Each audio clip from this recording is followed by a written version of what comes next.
दोस्तों, आप सभी का हमारे चैनल में बहुत बहुत स्वागत है। तो दोस्तों, करवा चौथ आने वाली है, इसलिए हम आपके लिए करवा चौथ की कथा लेकर के आए हैं। तो आइए जानते हैं करवा चौथ की कथा। बहुत समय पहले की बात है। एक साहूकार के 7 बेटे और उनकी एक बहन थी। सभी सातों भाई अपनी बहन से बहुत प्यार करते थे, यहाँ तक कि वे पहले उसे खाना खिलाते और बाद में स्वयं खाते थे। एक बार उनकी बहन ससुराल से मायके आई हुई थी। शाम को भाई जब अपना व्यवसाय बंद कर घर आए तो देखा कि उनकी बहन बहुत व्याकुल थी। सभी भाई खाना खाने बैठे और अपनी बहन से भी खाने का आग्रह करने लगे, लेकिन बहन ने बताया कि उसका करवा चौथ का निर्जला व्रत है और वह खाना सिर्फ चंद्रमा को देखकर ही खाएगी।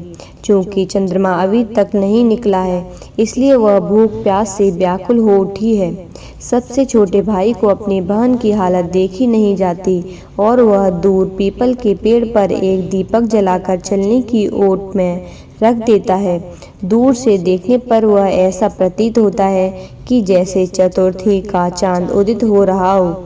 इसके बाद भाई अपनी बहन को बताता है कि चांद निकल आया है, तुम उसे अर्घ्य देने के बाद भोजन कर सकती हो।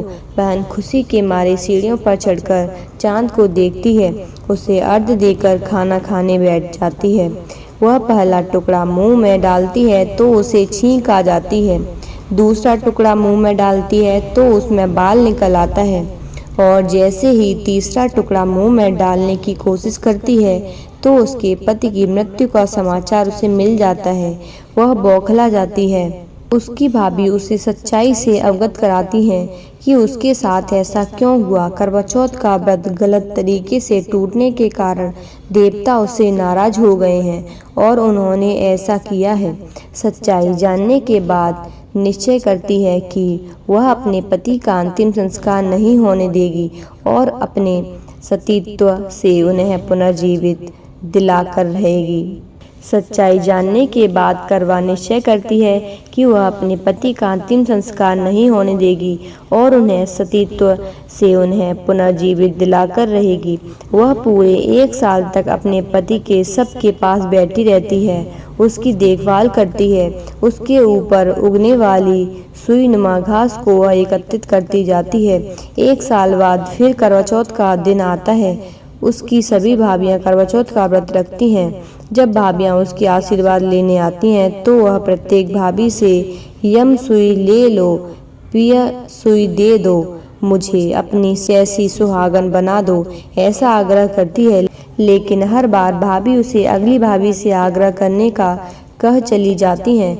इस प्रकार छठे नंबर की भाभी आती है तो करवा उससे भी यही बात दोहराती है। यह भाभी उसे बताती है कि चूंकि सबसे छोटे भाई की वजह से उसका व्रत टूटा था, अतः उसकी पत्नी में ही शक्ति है कि वह तुम्हारे पति को दोबारा जीवित कर सकती है। इसलिए जब वह आए तो तुम उसे पकड़ लेना और जब तक वह तुम्हारे पति को जिंदा न कर दे उसे नहीं छोड़ना, ऐसा कह वह चली जाती है। सबसे अंत में छोटी भाभी आती है। करवा उनसे भी सुहागिन बनने का आग्रह करती है, लेकिन वह टाल मटोली करने लगती है। इसे देख करवा उन्हें जोर से पकड़ लेती है और अपने सुहाग को जिंदा करने के लिए कहती है। भाभी उससे छुड़ाने के लिए नोचती है, खसोटती है, लेकिन करवा नहीं छोड़ती। अंत में उसकी तपस्या से देख भाभी पसीज जाती है और अपनी छोटी उंगली को चीरकर उसमें से अमृत उसके मुंह में डाल देती है। करवा का पति तुरंत श्री गणेश कहता हुआ उठ जाता है। इस प्रकार प्रभु कृपा से उसकी छोटी भाभी के माध्यम से करवा को अपना सुहाग वापस मिल जाता है।